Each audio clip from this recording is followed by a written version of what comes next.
Bluetooth mode. Bluetooth connected. Yes, ma'am.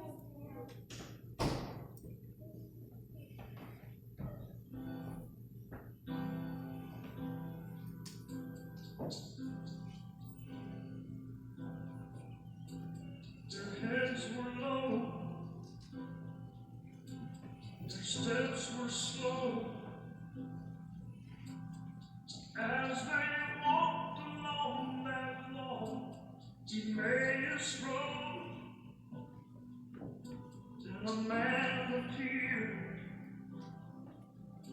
and as he drew near, he said, "Why are you so sad?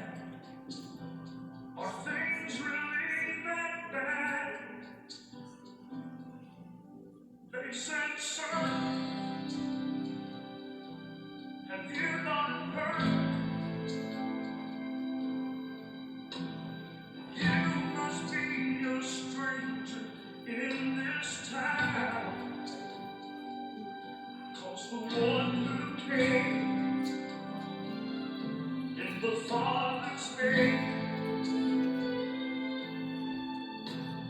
he has been cut down. They laid his body in the ground." As they walked and talked, he began to explain about this Jesus, why he came. He opened the scriptures and began to teach. The preacher of preachers, he began to preach. In the wilderness, the children had nothing there to eat. The manna from heaven fell down at their feet when they were dry and thirsty in a foreign land. Living water came forth out of a rock in the sand. When the 3 Hebrew children were thrown in the flames, a 4th man appeared. They even called him by name. The manna, the water, the manna all sang. If you're still confused, let me say this real plain. It was me. It was me. It was me. It was me. I'm the one you left back there at Calvary. It was me.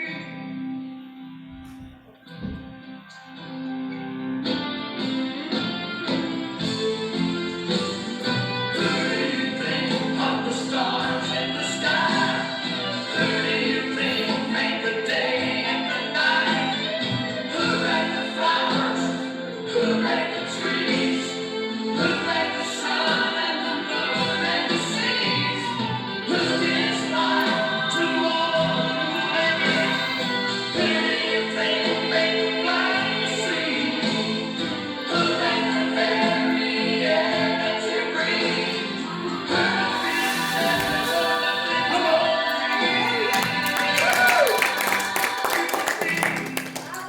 It was me. It was me. It was me. I'm the one who died for you at Calvary. It was me. Who loved you when no one else would? Who saved you when no one else could?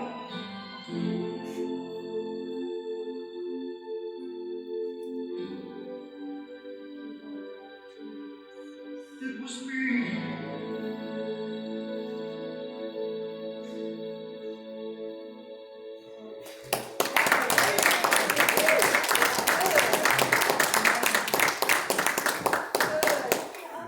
Good, Shelby, good.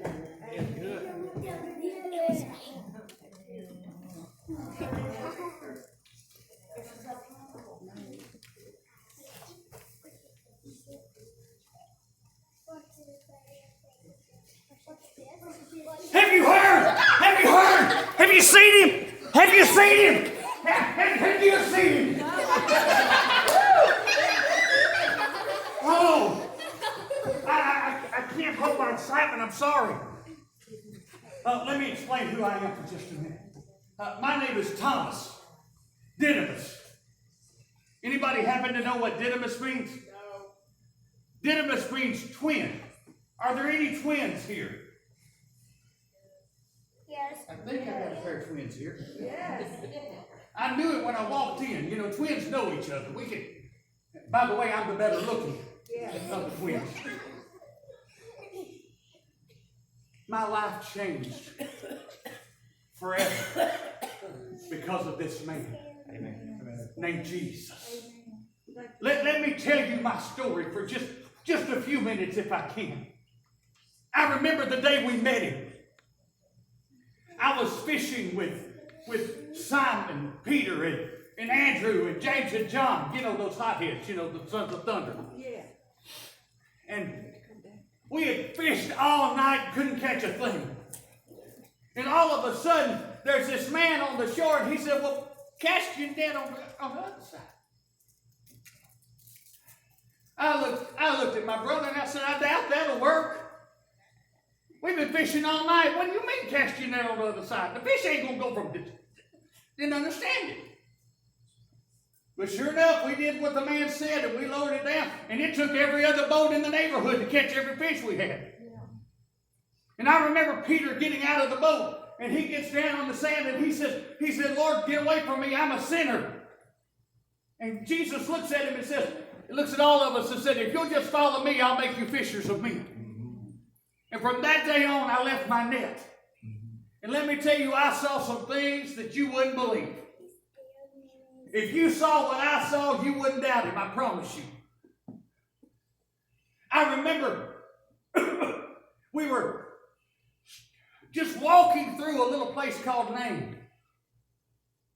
And we ran across a funeral procession. They were coming out of town. Jesus didn't say a word. He just reached down and just touched the coffin. And that boy come back to life.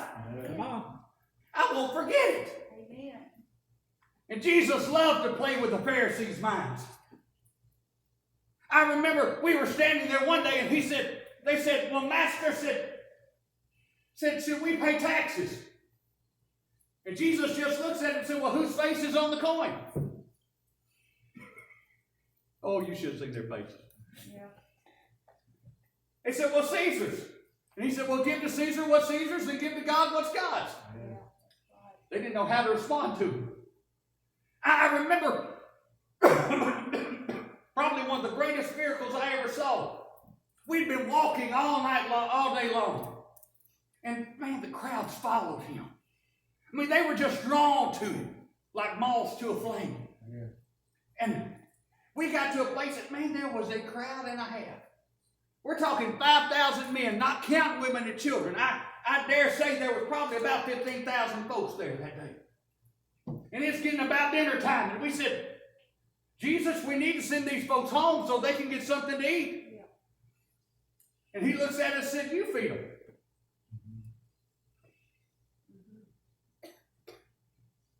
Got to scratch my head for a minute.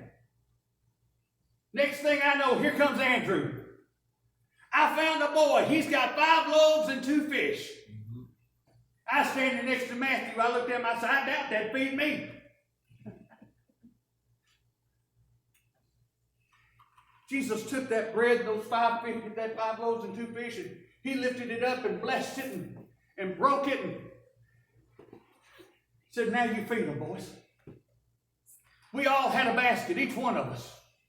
And he had them sit down in groups of 50. And just when I thought I'd get to the end of the basket and there wasn't nothing else there, all of a sudden there was more bread and fish. Amen.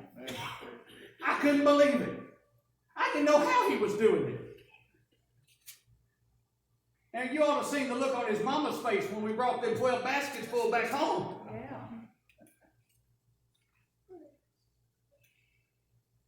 A little while later, we were sitting around and we got news that Lazarus was sick. Yeah. Now, you don't understand. Lazarus was one of our biggest ministry supporters. Him and his sisters took care of us. Yeah. We always loved to go through Bethany because, man, Mary and Martha could put on a spread. Yeah. You can tell that, can't you? And we wondered why Jesus didn't leave. I mean, this was one of his best friends. 2 days later, we get notice that he's dead. And now Jesus gets up and says, okay, boys, let's go. Now? We're going now? I doubt we can do any good when we get there. And I remember looking at him and saying, you know, we already knew they were after Jesus. I said, well, let's go to our funeral too, boys. You know, I'm a cynic. You hadn't figured that out yet. Yeah. And it's not that I didn't believe him. It's just that I'm analytical. Yeah. I got to see things to believe sometimes. Anybody else like that? Yeah. And I remember us getting into Bethany, and all of a sudden, here comes one of the sisters come running. Well, Jesus, if you had just been here, he wouldn't have died. And I thought, man, you're probably right. And Jesus looks at her and says, don't you understand? He's going to rise again. And she said, oh, I know he'll rise again on that great getting up morning. And Jesus looks at her and makes the oddest statement. He said, don't you understand? I am the resurrection and the life. Amen. Thank you, Lord. Next thing I know, he's telling a bunch of us to roll away the stones. And I had to speak up. I said, wait a minute, Jesus. Don't you understand? I don't think you can do it. He stinks. Don't do this. And I'm standing close enough to him. And all of a sudden, all I heard was this prayer. He said, Father, I thank you that you always hear me. And I thank you that you're going to glorify yourself in this. And all of a sudden, he hollers out, Lazarus, come forward. Yeah. I didn't think anything was going to happen. But can I tell you something? If I hadn't seen it with my own eyes, I wouldn't have believed it either. But out of that tomb came Lazarus, hopping, tied up, and bound. And Jesus looked at us and said, now you loose him and let him go. Yeah. I just didn't know what to think, y'all. We get to it. It's time for Passover. He takes us into an upper room. And we're enjoying this last meal with him. We didn't know it was going to be his last meal. We were just glad we were together. And the next thing I knew, this teacher, this prophet, this man of God gets up from the table and he takes off his outer garment and he grabs a water basin and a towel and he begins to wash our feet.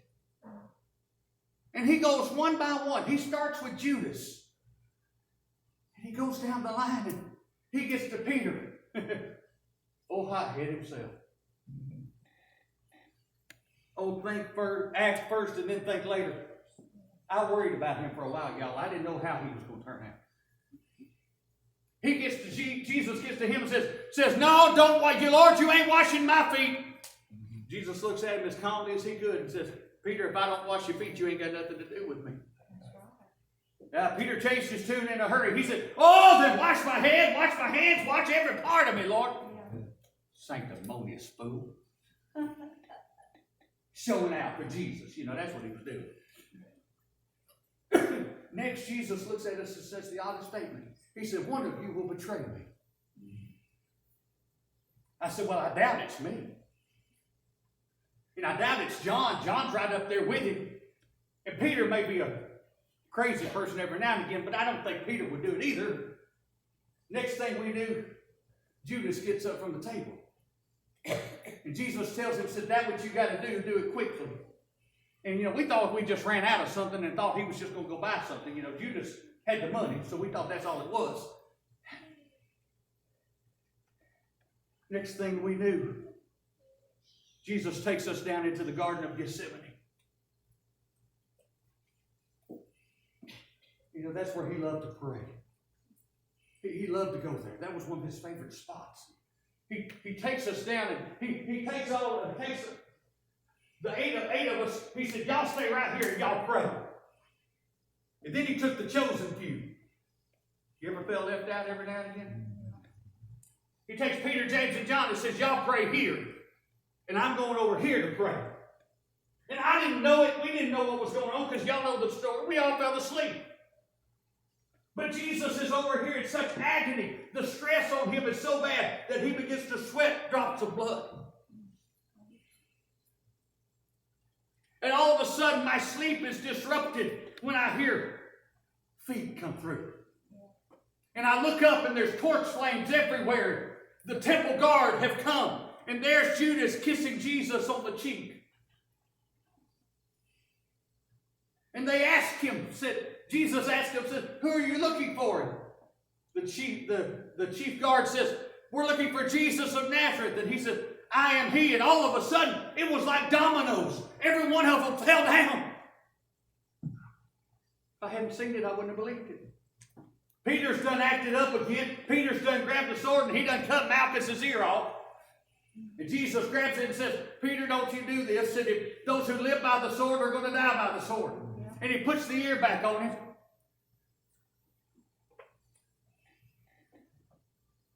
And the rest of us scatter.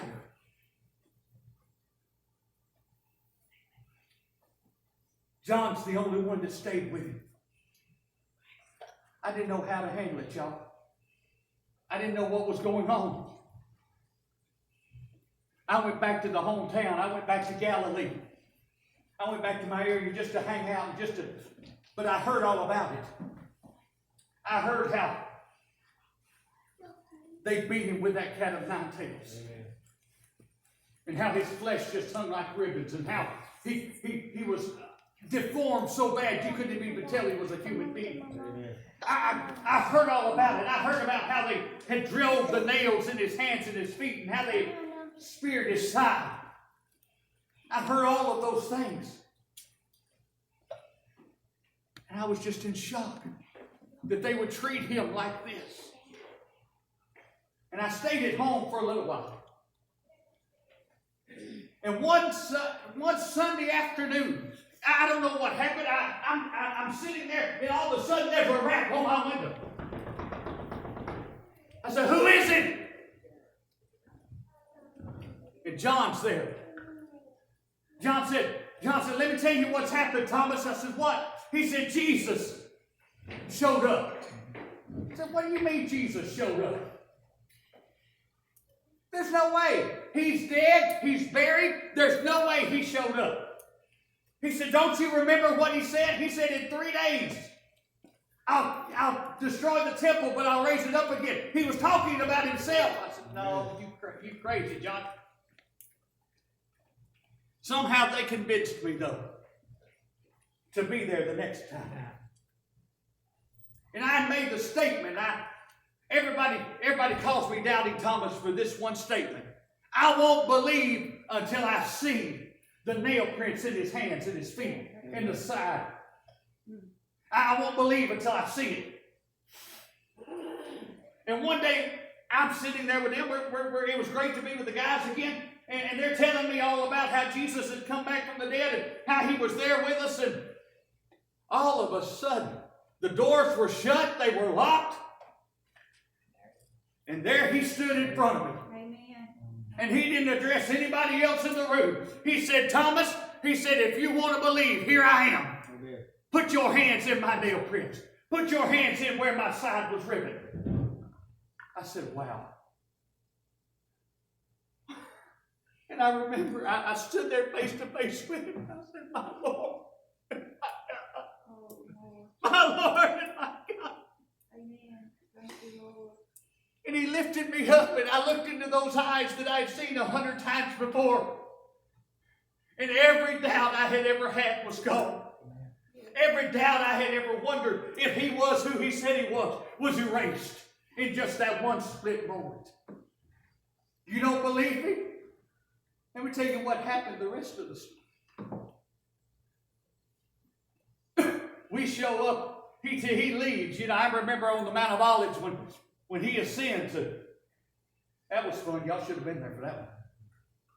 We're talking, and he says, we asked him, said, okay, now you're going to set up the kingdom, right? And he said, it's not for you to know. He said, but if you'll go ahead and you'll go tarry in Jerusalem, you're going to be endued with power from on high. And next thing I knew, I watched him as he lifted. And next thing we knew, there were two angels standing there saying, why are you looking up? Said, the same Jesus you're looking at, he's going to come back the same way. So we go to Jerusalem. We go into the upper room. There were 500 of us on the Mount of Olives. And when we got to the upper room, there was only 120.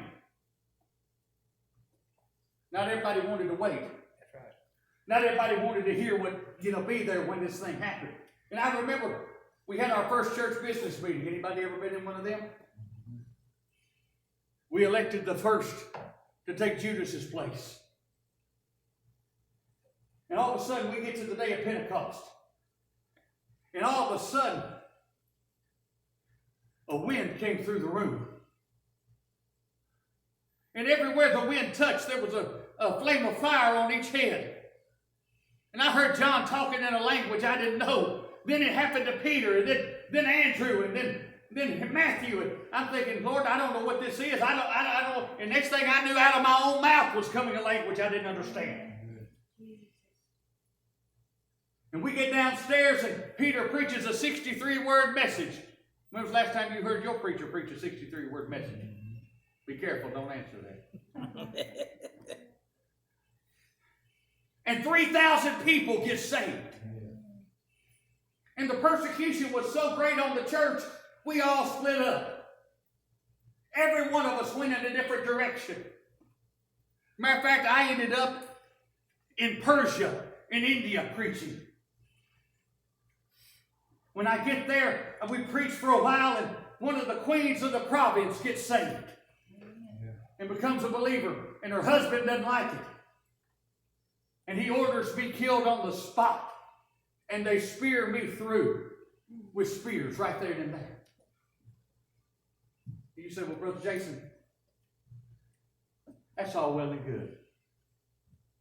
But some of us probably came in this morning with doubts. I doubt if he loves me. I doubt anybody even cares. I doubt if he's even real. If he was, he would have answered by now. I told you before, if it was all a hoax, if it was all just a practical joke, surely one of them would have said something at that point of death. Yes. Especially Thomas, the one who doubted, the one who we all love to pick on because he doubted him so much. Surely if anybody would have said something, Thomas would say, hey, y'all, I'm sorry.